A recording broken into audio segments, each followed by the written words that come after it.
নিজের দেশে অত্যাচারের শিকার বাংলাদেশের উকিল তুরিন আফরোজ। শেখ হাসিনা দেশ ছাড়ার পর থেকেই অত্যাচার শুরু হয় তার উপর। 7ই আগস্ট রাতে তার উত্তরার বাড়িতে হামলা হয়, চুল কেটে দেওয়া হয় তার। চলে ভয়ঙ্কর অত্যাচার, সারা শরীরে অকথ্য অত্যাচার চলে। সেই কথা নিজস্ব সাক্ষাৎকারে আজ তাক বাংলাকে তিনি জানান। তিনি বলছেন যে একটা দেশের রেজিম পাল্টাতে পারে, কিন্তু তার মূল্য এতখানি দিতে হবে? আমরা তো তার জন্য প্রস্তুত ছিলাম না। ওরা বিজয় উল্লাস করছিল, দুজন আমার বেডরুমে ঢুকে বলে কথা বলতে পারি। তারপরে বলল কেন হিজাব ছাড়া থাকিস? বলল মা দেশ ছেড়ে চলে গেলে তুই কেন গেলি না?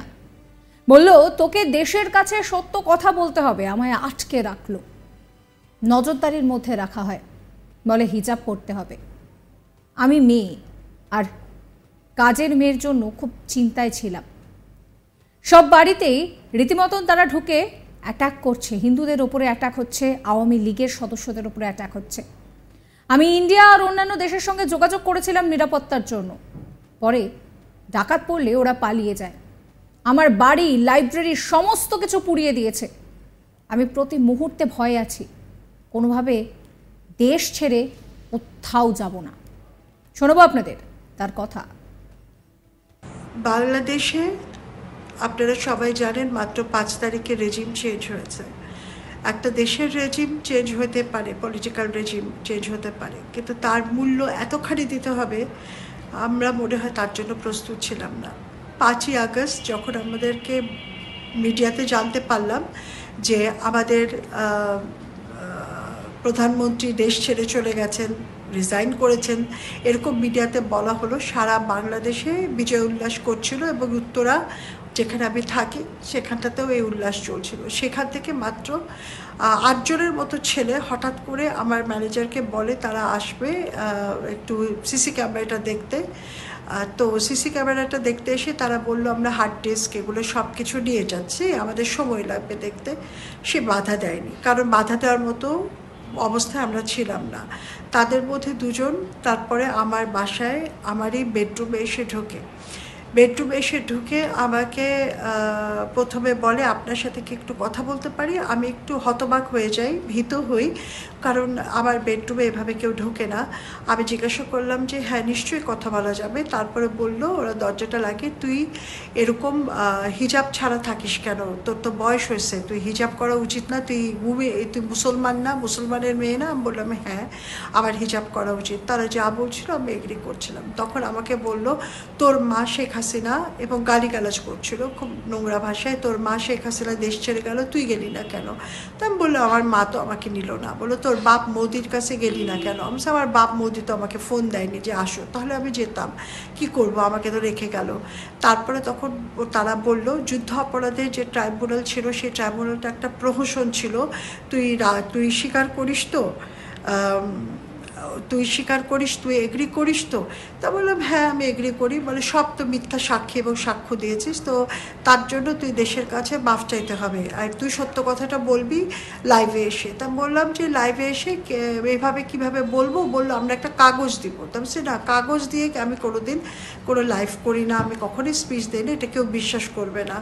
সো তোমাদের বাবা তোমাদেরকে আমি হেল্প করতে চাই, বাট এইভাবে হেল্প হবে না।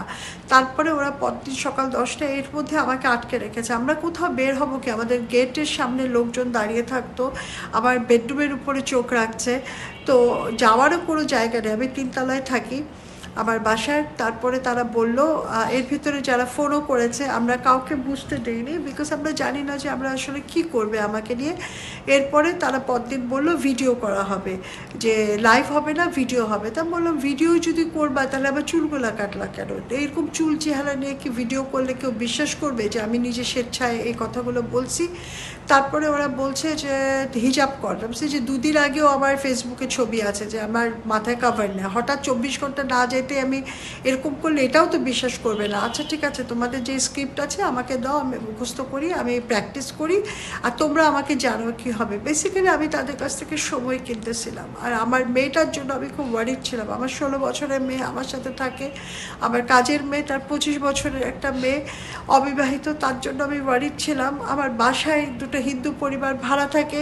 সো কী হবে, আমি রিভোল্ট করলে অ্যাটাক করবে না কী করবে আমরা জানি না, বিকজ চারপাশে এভাবে সব বাসায় ঢুকে ঢুকে অ্যাটাক করা হচ্ছিল, বিশেষ করে আওয়ামী লীগদের এবং বিশেষ করে হিন্দুদেরকে। তো সেখানটাতে আমি জাস্ট মাথা ঠান্ডা রাখছিলাম তাদের সামনে এবং কোঅপারেট করে যাচ্ছিলাম। এবং এরপরে যেটা হলো, এর ভিতরে আমি যোগাযোগ করি আমার ইন্ডিয়ান ক্লাসমেটদের সাথে, তারা যথেষ্ট সহায়তা করেছে। আমার ফোন কিন্তু এই ছেলেগুলো নিয়ে যাচ্ছিল, চেক করছিল, কিন্তু আমি সব মেসেজগুলো ডিলিট করছিলাম।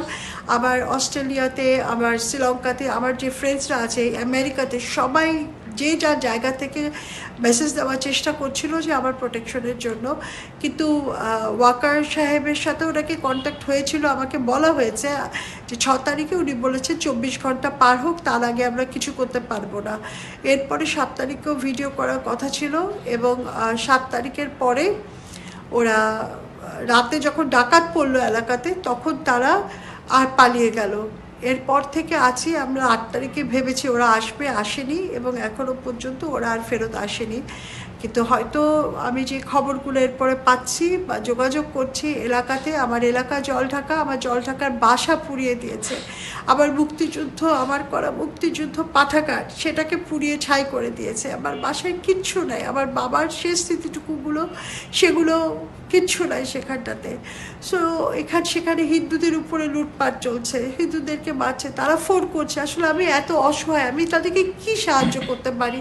খালি বলেছি আপনারা একত্রিত থাকুন, একটা ভালো সময় নিশ্চয়ই আসবে, যেটাই হোক একটা ভালো সময় আসবে, স্থিতিশীল অবস্থা আসবে, একটু ধৈর্য ধরে নিজেদেরকে রক্ষা করে চলুন। আসলে আমাদেরকে এখন আমরা জানি না, প্রতি মুহূর্তে অপেক্ষা করছি মৃত্যুর জন্য, প্রতি মুহূর্তে আমরা জানি না কার মৃত্যু আসছে, প্রতি রাতে ডাকাতি হচ্ছে, আমরা রাত জেগে এখানে রয়েছি। মানে এভাবে নির্ঘুম রাত কাটিয়ে আমরা এত বিধ্বস্ত, আমরা জানি না। মানে স্বাধীনতার মানে আমরা জানি স্বাধীনতার আগে মূল্য দিতে হয়, স্বাধীন হওয়ার পরেও মূল্য দিতে হয়, এটা আমাদের জানা ছিল না। আমরা অপেক্ষা করে আছি। তবে একটি শেষ কথা, আমি আমার দেশ ছেড়ে কোথাও যাব না। যা কিছু হোক আমি আমার দেশেই থাকবো, আমি কখনো পালিয়ে যাব না।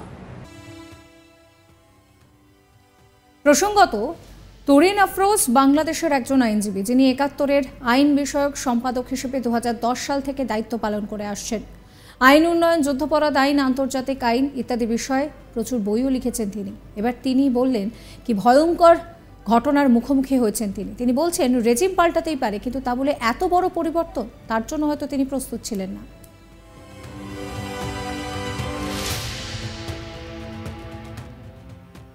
সাবস্ক্রাইব করবেন আজ তাক বাংলার ইউটিউব চ্যানেলকে, ফলো করবেন হোয়াটসঅ্যাপ চ্যানেলও।